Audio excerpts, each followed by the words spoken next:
Para aquellos que quieren mejorar su vida devocional, para los que necesitan ayuda espiritual, para todos los que desean un contacto diario con Dios, presentamos Radio Amanecer en Estudio, un alimento espiritual para tu alma. Con nosotros, el conductor de esta entrega, Pastor Juan Francisco Scroggins. Hacemos la invitación de inmediato para que traiga su Biblia, su guía de estudio, y bajo la conducción del Espíritu Santo, continuamos adelante aquí en Radio Amanecer en Estudio. Hoy estaremos viendo una interesante lección. Tiene que ver con una gran interrogante. La pregunta que Isaac le hiciera a su padre, ¿dónde está el cordero? Los detalles más adelante, cuando estemos ya analizando más profundamente esta interesante pregunta, ¿dónde está el cordero? Es el tema que estaremos desarrollando, por eso siempre nos gusta pedir la dirección divina en estos temas que la gente puede tener cierto grado de interpretación, pero hemos enfatizado que la Biblia se va interpretando ella misma y que Dios en su infinita misericordia ha colocado todos esos argumentos de la palabra de la Biblia para que podamos comprender las cosas que en muchas oportunidades podrían ser un tanto difícil de entender. Saludamos aquí en cabina a nuestro gran amigo y hermano, el doctor Cristian Veras, haciendo los comentarios a estas lecciones. Bendiciones, pastor, que el Señor le pueda dirigir hoy y siempre. Shalom. Gracias, muy amable, para usted también. Amén. Para ustedes, amigos y hermanos, un abrazo en Jesús. Vamos a orar. Padre Santo, una vez más, nos disponemos a que tu Espíritu Santo nos pueda utilizar en el estudio de tu palabra en este día. Permite, Señor, que también nuestros oyentes puedan ser altamente edificados y que nos prepare, por supuesto, para toda buena obra. En el nombre de Jesús oramos. Amén. Amén. La pregunta de Isaac, ¿dónde está el cordero? Aquí hay un argumento en la guía de estudio, pastor, que lo voy a leer para cuestionarle sobre algunos aspectos. El autor y los amigos que tienen su guía de estudio en mano dice que la primera mención bíblica de un cordero aparece en Génesis 22. Ya lo hemos estudiado. Es decir, en la misma historia que se menciona por primera vez el amor. El cordero es un símbolo más recurrente del libro Apocalipsis, donde Jesús es llamado Cordero más de 20 veces. En una de las escenas más impactantes del libro, la visita de Juana a la sala del trono de Dios, en los capítulos 4 y 5, el Cordero desempeña el papel central. Con relación a esta declaración, nosotros hemos hablado que allí en el libro de Génesis, en los primeros capítulos, después que el hombre peca, se ha hecho mención de que se cubrieron con pieles y sería bueno que usted podría como explicarnos. Nosotros sabemos que el quien se sacrifica allí es un cordero para vestir a Adán y a Eva con la misma justicia de Cristo cuando ellos quisieron justificarse con hojas de higuera. Y entonces sería importante que nos hable, ¿hay algún tipo de diferencia en cuanto a la expresión del animal que sacrifica, que nosotros llegamos a entender que es un cordero, y aquí en Génesis capítulo 22, donde dice el autor que es la primera vez que se menciona el término de cordero? No sé de qué manera extraña llegamos a pensar lo mismo sin ponernos de acuerdo, porque precisamente tenía en mente iniciar el comentario con ese mismo tópico. En Génesis encontramos en el capítulo 3 un sacrificio, pero el autor de Génesis omite qué tipo de animal era. Ahora, más adelante en el libro de Levítico, por ejemplo, los capítulos 1 al 7, donde habla de los diferentes tipos de pecados y también diferentes animales que se llevaban al santuario como expiación, el animal más perfecto para una persona cuando pecaba sacrificar era un cordero, porque este cordero inocente representaba al Cordero de Dios, que de hecho en los escritos juaninos es donde más se resalta el Cordero, a Cristo como Cordero. Notemos que Juan capítulo 1 versículo 29 dice: he aquí el Cordero de Dios que quita el pecado del mundo. Y en Apocalipsis, como usted mencionaba, y el autor decía, aparece 27 veces exactamente la palabra Cordero, 26 de ellas se refiere a Cristo como la propiciación de Dios por el pecado, y una sola vez es una bestia que sube del mar, de la tierra, con apariencia de cordero, con cuernos de cordero. De manera, pastor, que la figura, el elemento de cordero está impregnado en el Génesis, y es muy probable de que Juan tomara como una intertextualidad al Génesis lo ocurrido con Abraham e Isaac, y con Adán y con Eva, y lo proyecta en Juan 3:16: de tal manera amó Dios al mundo que ha dado a su Hijo. Ese versículo debería ser entendido que Dios dio a su Hijo como el Cordero en propiciación para el pecado del mundo. Y es ahí donde está. Pero no hay ninguna dicotomía en lo que tiene que ver con el sacrificio del Génesis, que entendemos, como usted dijo muy bien, entendemos que fue un Cordero, y el Cordero de Dios que es presentado en el Evangelio de Juan. Es muy importante esto, que se entienda, aunque la expresión como tal no aparece. Sabemos que se sacrificó un animal, pero conforme a lo estudiado, y usted acaba de puntualizarlo, pues ahí se hace mención en Génesis capítulo 22 por primera vez de Cordero.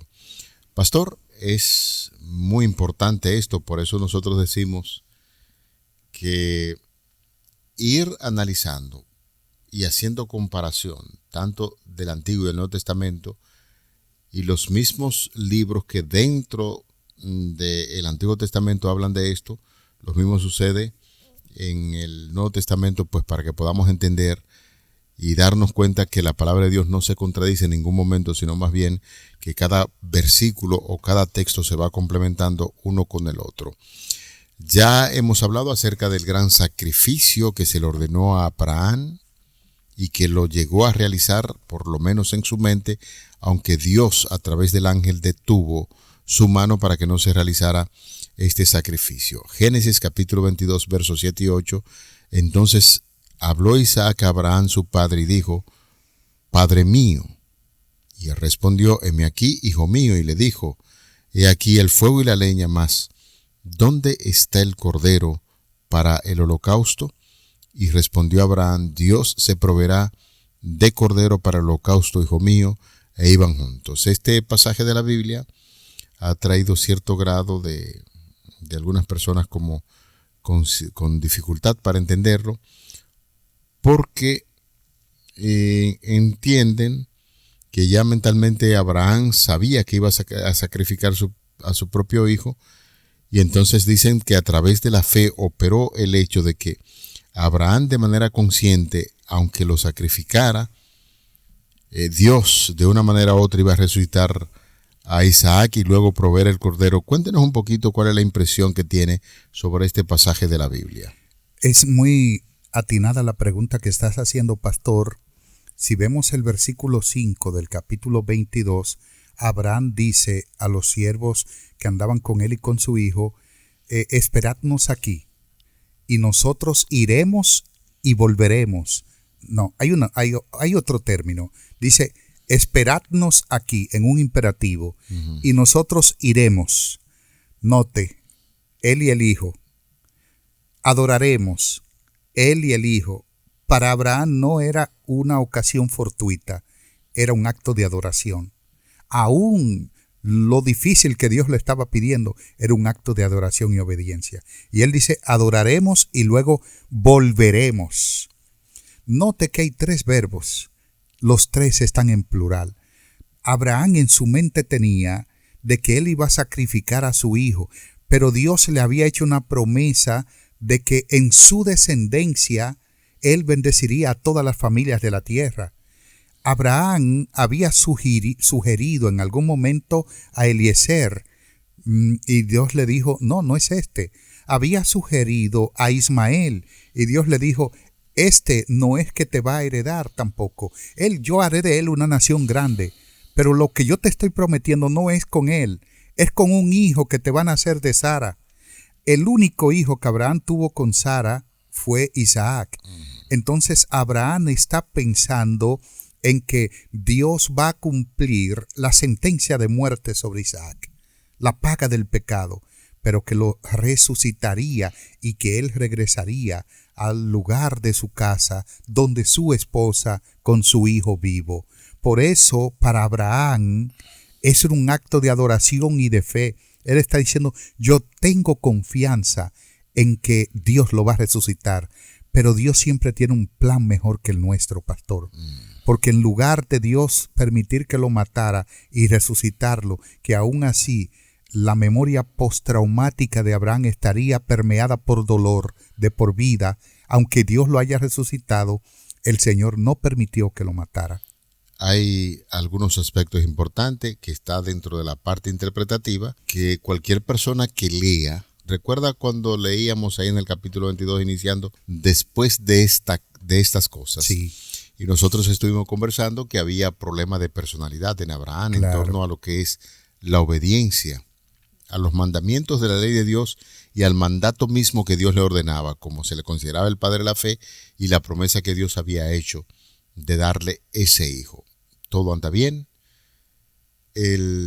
Después de estas cosas, pues muchos ya han llegado a pensar que Abraham había desarrollado en su vida una forma muy sutil de desobedecer a Dios y de obedecerle. Es decir, que andaba entre el agua y el fuego. Y llegó el momento en que algunos llegan a pensar que quería darle el Señor una lección importante al mismo Abraham para que abandonara esas dudas y esos temores y lo invitó a hacer ese sacrificio. Piense usted, pastor, que si le confiesa a Sara, que su hijo iba a ser sacrificado y luego a los siervos, cuando se les reitera que el muchacho y él iban a un sacrificio, si Abraham les revela, esa es de la pregunta que se hacen, les revela a los siervos de que el muchacho iba a ser sacrificado, ya una persona mayor de edad, iban a impedir que ese sacrificio se hiciera. ¿Sabe que yo tengo un sermón de eso, de mayordomía, y parece como que usted lo escuchó o investigamos juntos? Sí. Porque todo eso lo presento.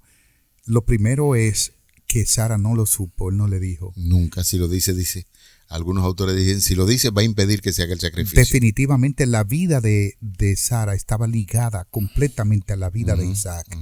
La de Abraham también, pero la vida de Sara estaba ligada, vinculada completamente a la vida de Isaac. Y es entendible. Ella, por supuesto, preferiría, igual que Abraham, 10 millones de veces perder ellos la vida y no Isaac. Lo segundo es que Sara estaba enferma. De hecho, murió de esa enfermedad. Sara falleció 3 años después de ese incidente. 3 años después. Se puede rastrear en el mismo texto bíblico con mucho cuidado. Dios es tan bueno que tal vez puso en la mente del patriarca no decirle esto a Sara porque la iba a matar antes, ahí mismo la iba a matar e iba a impedir. Lo segundo es que los mismos siervos de Abraham, que solo eran siervos, Abraham le hubiese dicho eso y ellos iban a decir, jefe, perdone, pero usted está loco. Nosotros no le vamos a permitir que usted haga eso. Se le iban a imponer, se le iban a colocar en el camino. Abraham guardó silencio porque nada debía interferir con lo que Dios le estaba pidiendo. Pastor, usted podrá decir lo que quiera de Abraham y los teólogos podrán decir lo que quieran de Abraham, y era un hombre con defectos, sí. Sin embargo, para mí, para este servidor, lo que yo veo en el texto de Génesis capítulo 22 es un Abraham que, a pesar de que tiene defectos, ama a Dios entrañablemente. Algunos dicen que era un hombre muy preocupado por la situación que tenía en el momento.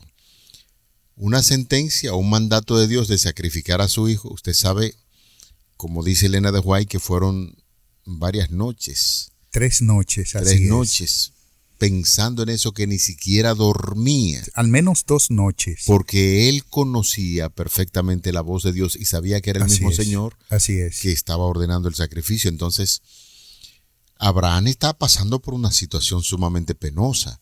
Claro. Una madre que tiene a su hijo que si le confiesa que lo va a sacrificar, muere, como usted te estaba diciendo. Sí. Ahí tiene unos servidores fuertes que si da el mensaje, definitivamente que iban a impedir que Abraham hiciera el sacrificio. Y entonces sabe que tiene un deber para con Dios, porque ahí está el mensaje del sacrificio. Entonces hay que ver a Abraham como un hombre que tiene una carga mental bien fuerte, una carga espiritual fuerte, pero que Dios, en medio de todo eso, está tratando de preparar a Abraham para una obra grande, para una obra especial. ¿Quién es el padre de la fe en la Biblia? Se dice que es Abraham. ¿Le faltó la fe a Abraham en algún momento? En muchas ocasiones. Cuando él se casó con Agar, le Fue faltó falta la de fe. Cuando mintió. Falta de fe también. Ahora Dios quiere hacer de Abraham un modelo de fe. Para hacerlo un modelo de fe, él tiene que probarlo primero. Tiene que pasar por esa situación para dar a entender que no estaba muy bien su vida. Mira, hay algo ahí. Cuando digo mira, perdón. No importa. Usted sabe que aquí hay confianza. Sí. De hecho, el pastor y yo nos tratamos de tú. Lo que pasa es que el respeto y el aprecio mutuo que hay, evidentemente que se proyecta acá, ¿no? El asunto es, pastor, que Abraham, por ejemplo, al ser un modelo de fe, Dios tiene que probarlo. El autor de la Reina Valera 1909 no dice que Dios probó a Abraham, dice que Dios tentó a Abraham. Noten eso. Dios tentó a Abraham. Aunque en muchas oportunidades pues se ha dicho aquí en la radio, en ese estudio, que la tentación y la prueba más o menos caminan juntas igual. Ambas se desprenden de la misma, claro, del mismo término. Se puede traducir tanto tentar como probar. Perfecto. Ahora, en el camino es como un río cuando toma 2 brazos diferentes o 2 vertientes diferentes. Eso es así. En el camino, por ejemplo, el diablo tienta para hacer caer, Dios prueba para ver y purificar lo profundo en el corazón, ¿no?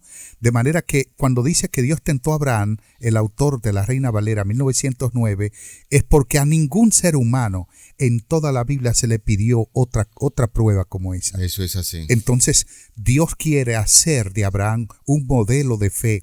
Y cuando él dice a Abraham, no mates a tu hijo porque conozco que temes a Jehová, lo que Dios está diciendo, pastor y estimados amigos, es, ven, Abraham me falla, es un mentiroso, se casó con quien no debió casarse, pero a pesar de eso me ama, porque no consideró la expresión máxima de su amor para dármela. Indica que me ama. Entonces dice, de ahí en adelante, Dios llama a Abraham su amigo.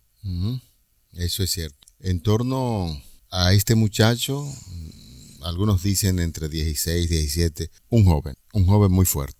Sabe que se va a hacer un sacrificio, pero el muchacho entiende como que se hace un sacrificio. O sea, ok, padre, tú vas a hacer sacrificio y ahora, ¿dónde está el cordero? ¿Fue una expresión de inocencia o el muchacho sospechaba que posiblemente Abraham estaba tramando hacer su propio sacrificio, hacer el sacrificio con su propio hijo? Pienso que Isaac nunca pensó inocente. En que él sería la víctima.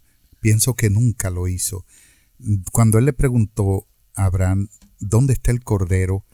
Es lógico de que cuando una persona iba a sacrificar, a moverse al sacrificio, llevaba consigo el cordero. El cordero no era un animal que usted lo encontraba y simplemente lo degollaba en sacrificio. No. Era algo que se preparaba para eso. De hecho, el cordero pascual se separaba 4 días antes del sacrificio. En el día 10º del mes que era Tishri, en este caso. Luego, el 14º día se sacrificaba el cordero.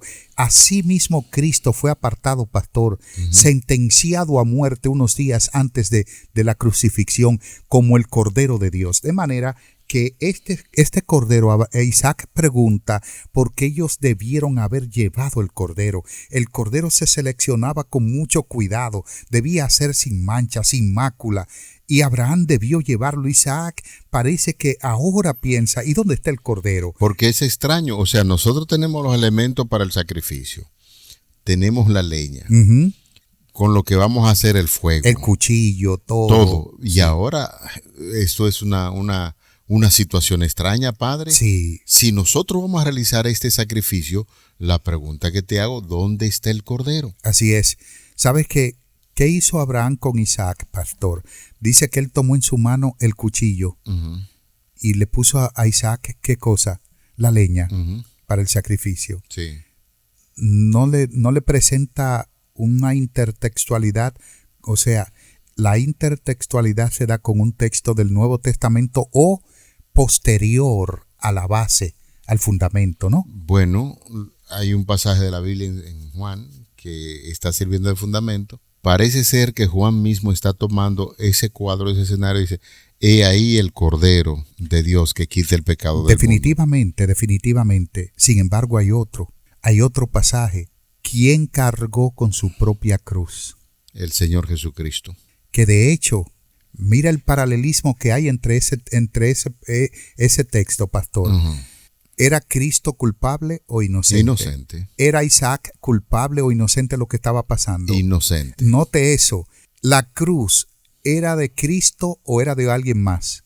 La cruz era de Barrabás. La cruz en la que crucificaron a Cristo era de Barrabás, no era de él. Era una cruz que de hecho era más grande que Cristo. Fue diseñada especialmente para crucificar ese personaje. Sí, y no prepararon otra cruz, se la colocaron a Cristo de un cerezo, un madero cerezo.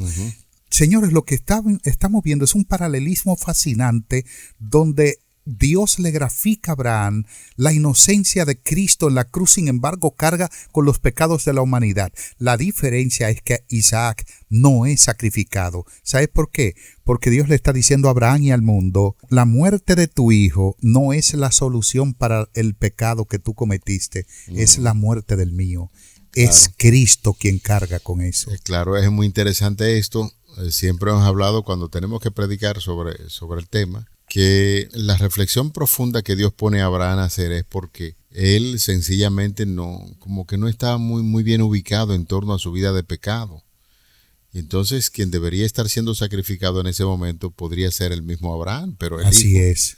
Inocente para dar una lección al padre. Entonces el padre lo que está haciendo es un tema que lo he leído mucho. Elena de White dice que en ese preciso momento Dios le revela el plan de salvación a Abraham para decirle, mira, así como tú vas a sacrificar a tu hijo que es inocente, mi hijo va a ser sacrificado para salvación de la humanidad. Por eso Juan lo señala, el Cordero de Dios que quita el pecado. No está hablando ni siquiera en términos plural, porque el pecado es un solo. Es la desobediencia a la ley de Dios, y cuando dice el pecado del mundo, está diciendo que a través de la sangre de Cristo Jesús, todo el mundo es redimido del pecado. Se está haciendo teología, pastor. Cristo no vino a morir por los pecados. Cristo vino a morir por el pecado. Fue a quitar la naturaleza pecaminosa. Así es. Por eso Él quiere cambiarnos y darnos un nuevo corazón. La palabra barak, que es la que utiliza Moisés en Génesis, es crear con una intención completamente pura, santa, y esa palabra que indica la acción divina, lo que está diciendo que el único que nos puede crear de nuevo es Dios. En el Salmo 51, cuando David dice, crea en mí, oh Dios, un corazón nuevo, renueva un espíritu recto dentro de mí, está utilizando la misma palabra barak, diciendo que el único que puede hacer algo así, quitar esa naturaleza pecaminosa y poner una naturaleza espiritual, es Dios. Eso es así. Y es fascinante eso, es maravilloso. Ahora, yo he notado que usted mencionó como 3 veces en esta entrega que para Dios Abraham sacrificó a Isaac. Lo voy a poner a leer, pastor, como ejercicio. Búsquese a Santiago 2:21. Yo voy a leer a Romanos 4:17 al 21. Santiago 2:21 para usted. Yo voy a leer Romanos 4:17 al 21. Y miren lo que dice. Como está escrito, te he puesto por padre de muchas naciones. ¿A quién se está refiriendo? A Abraham. Y lo es delante de Dios, a quien creyó, el cual da vida a los muertos y llama las cosas que no son, como si fueran. Él creyó en esperanza contra esperanza para llegar a ser padre de muchas naciones, y conforme a lo que se le había dicho, así será tu descendencia. Y su fe no se debilitó al considerar su cuerpo, que estaba ya como muerto, siendo de casi 100 años, o la esterilidad de la matriz de Sara. Tampoco dudó por incredulidad de la promesa de Dios, sino que se fortaleció por la fe, dando gloria a Dios, plenamente convencido de que era también poderoso para hacer todo lo que se le había prometido. Noten que, aunque no dice claramente, pero el concepto de que Abraham creía, de que Abraham sacrificó a Dios, está ahí. Pablo dice que por la fe actuó creyendo en la promesa. Lea, por favor, Santiago, pastor. Hace una pregunta. ¿No fue justificado por las obras Abraham, nuestro padre, cuando ofreció a Isaac, su hijo, sobre el altar? Que dice ofreció. ¿Y en qué modo, de hecho, en qué tiempo está ese? El pasado, ofreció. Note, para los profetas bíblicos, Abraham ofreció, lo que indica que Dios entendió que Abraham es como si lo hizo, fue como si lo hizo. Pero miren lo que dice Hebreos 11, 17 al 19. Hebreos 11, 17 al 19 dice, por la fe Abraham, cuando fue probado, ofreció a Isaac. Santiago dice que lo ofreció. Pablo dice que lo ofreció. Una cita más. Romanos capítulo 4, versículo 21. De nuevo Pablo dice que Abraham ofreció a Isaac. Es decir, cuando Dios requiere una o nos prueba y nosotros ejecutamos esa prueba fielmente, aunque no la completemos, para Dios lo hicimos. Porque la intención nuestra, de hecho, Dios mide la intención, Dios mide el deseo y la actitud. Si usted pudiese estar en cualquier situación y si su deseo, aunque no tenga la fuerza para hacerlo, es de elegir a Dios, el Señor le dará la fuerza a través de su Espíritu Santo. Eso hizo con Abraham.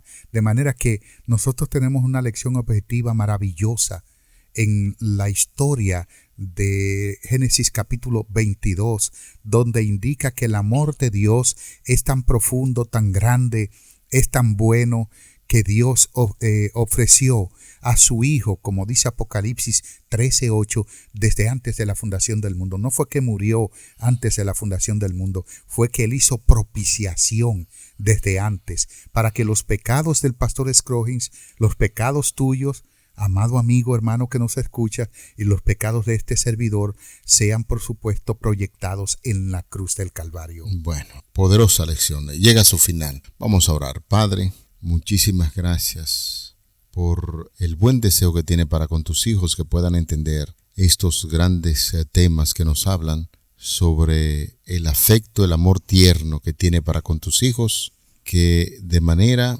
ilustrada allí en el sacrificio que se le ordena a Abraham para enseñarnos que tu Hijo Jesucristo fue sacrificado por nosotros y hoy podemos vivir con esperanza de vida. Amén. Muchísimas gracias por ese sacrificio de amor y ayúdanos a responder conforme a ese gran amor que tiene para con nosotros.